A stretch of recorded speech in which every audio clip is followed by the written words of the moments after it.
రెండు రాష్ట్రాల ఎన్నికల ఫలితాలు కాంగ్రెస్ పార్టీకి అనుకూలంగా ఉన్నాయా? ఇటు జమ్మూ కాశ్మీర్లో ఏం జరిగింది, హర్యానాలో ఎగ్జిట్ పోల్స్ అన్నీ కూడా కాంగ్రెస్ పార్టీకి అనుకూల ఫలితం ఇస్తే అక్కడ క్షేత్రస్థాయిలో ఫలితం తారుమారైన పరిస్థితి. జమ్మూ కాశ్మీర్లో ఊహించని విధంగా ఇండియా కూటమి ముందడుగు వేసిన పరిస్థితి. అసలు ఏం జరిగింది క్షేత్రస్థాయిలో తెలుసుకుందాం.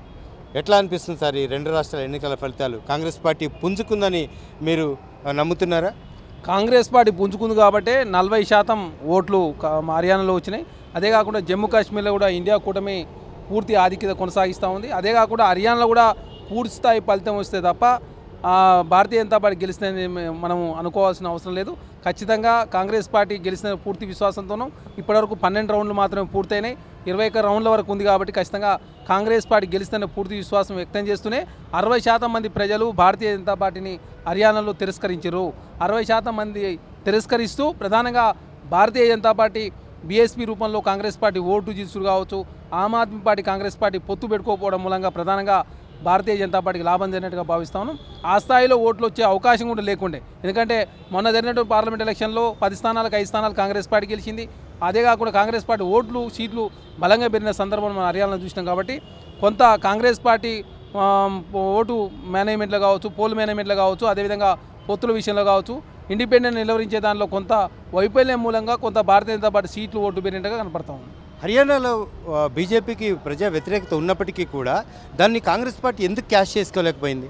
అంటే భారతీయ జనతా పార్టీ ఎంతసేపు అపీజ్మెంట్ పాలిటిక్స్ చేసుడు, గవర్నర్ వ్యవస్థను అక్కడ దుర్వినియోగం చేసుడు, అదే కాకుండా 10 సంవత్సరాల నుంచి అక్కడ ముఖ్యమంత్రులు ఉన్నారు.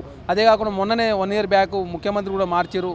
అదే కాకుండా కేంద్రంలో కూడా భారతీయ జనతా పార్టీ అధికారం ఉంది కాబట్టి అవన్నీ కూడా ప్రధానంగా వారికి కలిసి వచ్చినాయి. అదే కాకుండా ఈడీ, ఇన్కమ్ ట్యాక్స్, సిబిఐ కూడా ప్రధానంగా హర్యానాలో కాంగ్రెస్ పార్టీ నాయకుల మీద కావచ్చు, అదేవిధంగా కాంగ్రెస్ పార్టీ క్యాడర్ను కూడా డిస్టర్బ్ చేసే ప్రయత్నం జరిగింది. కాబట్టి ఇవన్నీ కూడా భారతీయ జనతా పార్టీ కలిసి వచ్చినాయి. అదే కాకుండా ఆమ్ ఆద్మీతో ఒత్తు పెట్టుకుని ఉంటే ప్రధానంగా కాంగ్రెస్ పార్టీకి 2% ఓట్లు కలిసి వచ్చేది. అదే కాకుండా ఇండిపెండెంట్ నిర్వహించి ఉంటే ఖచ్చితంగా ఇంకొక 4-5 స్థానాలు పెరిగి ఉండేది. అదే కాకుండా బీఎస్పీ రూపంలో కూడా 2% ఓట్లు పోయినాయి. కాబట్టి జననాయక జనతా పార్టీ కూడా పూర్తి స్థాయిలో వారి ఓట్లు నిలుపుకోలేకపోయారు. అదే కాకుండా ఐఎన్డీఎల్ వాళ్ళు కూడా వారి ఓటు బ్యాంకు నిలుపుకోకపోవడం మూలంగా ప్రధానంగా ఈ పార్టీలకు సంబంధించిన ఓటు అంతా కూడా భారతీయ జనతా పార్టీ షిఫ్ట్ అయినాయి. అదే కాకుండా బీఎస్పీ, ఆమ్ ఆద్మీ పార్టీకి ఏమో కాంగ్రెస్ పార్టీ నుంచి ప్రతిపక్షాలకు రావాల్సిన ఓటు బ్యాంకు 4% వాళ్ళకు డైవర్ట్ అవ్వడంతో కొంత Bharatiya Janata party vote percentage పెరిగినట్టుగా, సీట్లు పెరిగినట్టు కనపడతా ఉంది. కానీ పూర్తి స్థాయి ఫలితం వస్తే ఖచ్చితంగా కాంగ్రెస్ పార్టీకి గెలుస్తున్న పూర్తి విశ్వాసంతో ఉన్నాం. జమ్మూ కాశ్మీర్ విషయానికి వస్తే పీడీపీ పూర్తిగా వెనకబడిపోయింది. అది స్థానిక పార్టీ. ముఫ్తీ మెహబూబా కూడా వెనకబడిపోయింది. ఇటు మోడీ వ్యూహాలు అక్కడ ఫలించలేదు. ప్రధానంగా పుల్వామా సంఘటన కావచ్చు, ఆర్టికల్ 370 కావచ్చు, బీజేపీకి అనుకూల ఫలితాలు ఇవ్వలేదు. కూటమి మాత్రం అనూహ్యంగా ముందుకు వెళ్ళింది. ఏది అంశాలు దోహదం చేసినాయి కాంగ్రెస్ పార్టీ? అంటే మొదటి నుంచి భారతీయ జనతా పార్టీ జమ్మూ కాశ్మీర్లో 370 ఆర్టికల్ని ప్రయోగిస్తూ ప్రధానంగా జమ్మూ కాశ్మీర్ చీల్చే ప్రయత్నం జరిగింది. ఎందుకంటే కొంత ప్రాంతాన్ని కేంద్రపాలితంగా ప్రకటించారు. అదే కాకుండా కొంత ప్రాంతంలో ఇప్పటివరకు ఎలక్షన్లు పెట్టకుండా మొదటిసారి ఎలక్షన్ జరుగుతూ ఉన్నాయి. కాబట్టి ప్రధానంగా భారతీయ జనతా పార్టీ గెలవదని ఒక దురుద్దేశంతో నామినేటెడ్ ఎమ్మెల్యేలు 5 మంది తీసుకొచ్చారంటే భారతీయ జనతా పార్టీ జమ్మూ కాశ్మీర్లో గెలిచే అవకాశం లేదనేది చాలా స్పష్టం. అదే కాకుండా మొన్న జరిగిన పార్లమెంట్ ఎలక్షన్లో కూడా మహబూబా ముఫ్తీ గారే ఓడిపోవడం జరిగింది. ఎందుకంటే గతంలో వారు భారతీయ జనతా పార్టీతో కలిసి ప్రభుత్వాన్ని ఏర్పాటు చేశారు. కాబట్టి ఆ వ్యతిరేకత అంతా కూడా పీడీపీ చుట్టుకోవడంతో ప్రధానంగా వారి ఓటు బ్యాంక్ కూడా కోల్పోయిన పరిస్థితి. అదే కాకుండా అక్కడ కూడా appeasement politics Bharatiya Janata party చేసింది.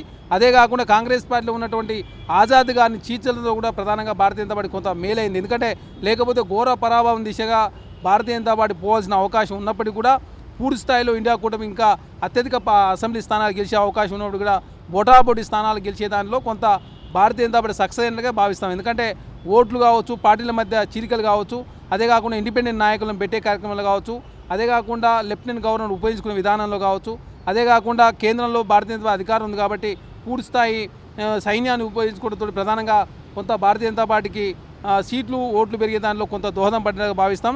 ఏదేమైనప్పుడు కూడా జమ్మూ కాశ్మీర్లో కావచ్చు, హర్యానాలో కావచ్చు ఖచ్చితంగా కాంగ్రెస్ పార్టీ గెలుస్తుందనే పూర్తి విశ్వాసంతో ఉన్నాం. ఖచ్చితంగా చివరి ఫలితం వస్తే మాత్రం హర్యానాలో చివరి ఫలితం వరకు కాంగ్రెస్ పార్టీ గెలుస్తుందనే పూర్తి విశ్వాసం ఉంది. ఖచ్చితంగా గెలుస్తుందనే పూర్తి ధీమాతో ఉన్నాం. సునాయాసంగా గెలవాల్సిన హర్యానాలో పోరాడుతున్నారు మీరు. ఈ పొరపాట్లను సరిదిద్దుకొని రేపు జార్ఖండ్లో కానీ మహారాష్ట్రలో కానీ ముందుగడుగు వేస్తారా? ఖచ్చితంగా పునఃసమీక్షించుకోవాల్సిన అవసరం ఉంది.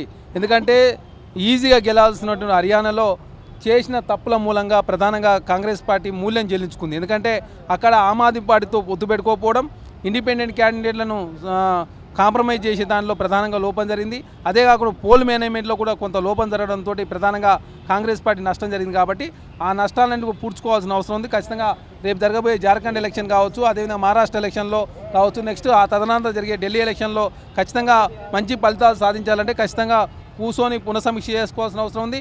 తప్పులన్నీ కూడా రెక్టిఫై చేసుకుంటే తప్ప ఈ రాష్ట్రాల్లో కొంత ఇబ్బంది అయ్యే పరిస్థితి ఉంది. కాబట్టి ఖచ్చితంగా కాంగ్రెస్ పార్టీ శ్రేణులంతా ఏఐసీసీ కూర్చొని మాట్లాడుకొని సరిదిద్దునే కార్యక్రమం చేస్తారని చెప్పేసి పూర్తి విశ్వాసంతో. నేను తెలంగాణ पीसीसी सेक्रेटरी ठाकुर रणधीर सिंह మాట్లాడుతున్నా.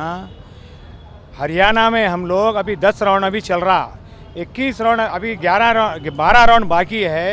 और आगे हम जम्मू कश्मीर में जो इलेक्शन 370 निकाले बाद भी वहाँ पे क्या है, ब्राह्मणों को वहाँ पे आगे नहीं बढ़ने दिए बीजेपी गवर्नमेंट.